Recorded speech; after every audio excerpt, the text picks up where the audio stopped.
Presiden Joko Widodo digugat ganti rugi 5.246 triliun rupiah oleh Habib Rizik Syihab dan kawan-kawan. Pengadilan Negeri Jakarta Pusat atau PN Jakpus bakal menggelar sidang perdana gugatan tersebut pada Selasa 8 Oktober 2024 besok. Berdasarkan informasi di laman Sistem Informasi Penelusuran Perkara Pengadilan Negeri Jakarta Pusat, sidang bakal dimulai sekira pukul 10.00 waktu Indonesia Barat, yakni dengan agenda pemeriksaan legal standing dari para pihak. Dikonfirmasi secara terpisah, pejabat Humas Pengadilan Negeri Jakarta Pusat, Zulkifli Adjo, mengatakan akan bertindak sebagai ketua majelis hakim, kemudian dalam gugatan itu, yakni Hakim Suparman Nyompa, sedangkan untuk hakim anggota yakni Hakim R. Yusman. Diberitakan sebelumnya, Rizik Syihab bersama sejumlah pihak mengajukan gugatan kepada Presiden Jokowi ke PN Jakpus. Gugatan itu dilayangkan melalui Tim Advokasi Masyarakat Anti Kebohongan atau TAMAK. Gugatan ini diajukan lantaran Jokowi dianggap melakukan perbuatan yang melawan hukum berupa rangkaian kebohongan yang dilakukan selama periode 2012 sampai 2024. Gugatan terdaftar pada tanggal 30 September 2024.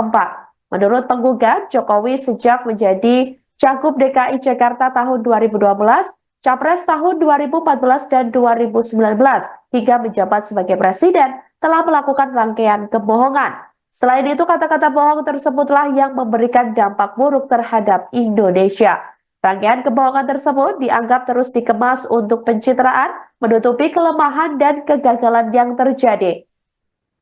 Menurut Habib Rizik, lebih bahayanya rangkaian kebohongan dan kata-kata bohong dilakukan oleh Jokowi dengan menyalahgunakan mekanisme, sarana dan prasarana ketatanegaraan.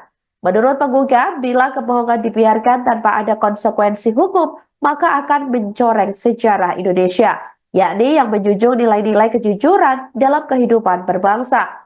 Adapun hal-hal yang disebut sebagai kebohongan Jokowi di antaranya, pertama, kebohongan terkait komitmen untuk menjabat Gubernur DKI selama 1 periode penuh atau 5 tahun dan tidak akan menjadi kutu loncat. Kemudian kebohongan mengenai data 6.000 unit pesanan mobil SMK. Selanjutnya, kebohongan untuk menolak dan tidak akan melakukan pinjaman luar negeri atau asing.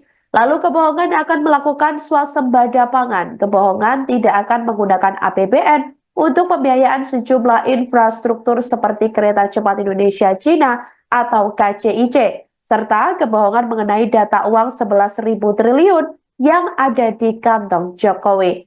Karena kebohongan-kebohongan tersebut, para penggugat meminta Presiden Jokowi membayar ganti rugi material sebesar nilai utang luar negeri Indonesia periode tahun 2014 sampai dengan tahun 2024. Kemudian untuk disetorkan kepada kas negara atau nilainya 5.264 triliun rupiah tersebut. Ia pun meminta agar negara menahan pembiayaan atau tidak memberikan rumah sebagai mantan presiden kepada Jokowi. Begitupun meminta negara untuk menahan atau tidak memberikan seluruh uang pensiun Jokowi. Merespon hal tersebut, staf khusus Presiden bidang hukum Dini Purwono meminta upaya hukum yang disediakan oleh konstitusi tidak digunakan secara semena-mena hanya untuk mencari sensasi maupun provokasi. Ia menuturkan sejatinya pengajuan upaya hukum merupakan hak bagi setiap warga negara. Namun menurutnya setiap upaya hukum harus dilakukan dengan serius dan bertanggung jawab. Dini juga menjelaskan masa pemerintahan Presiden Jokowi 10 tahun lamanya tidak lepas dari kelebihan dan kekurangan. Namun ia meminta masyarakat yang menilai sendiri terkait kinerja dan pengabdian Presiden Jokowi kepada masyarakat, bangsa, dan negara. Istana, dikatakan oleh Dini, tidak bisa memberikan tanggapan lebih jauh karena gugatan dilayangkan ke pengadilan negeri. Download Tribun X sekarang, menghadirkan lokal menjadi Indonesia.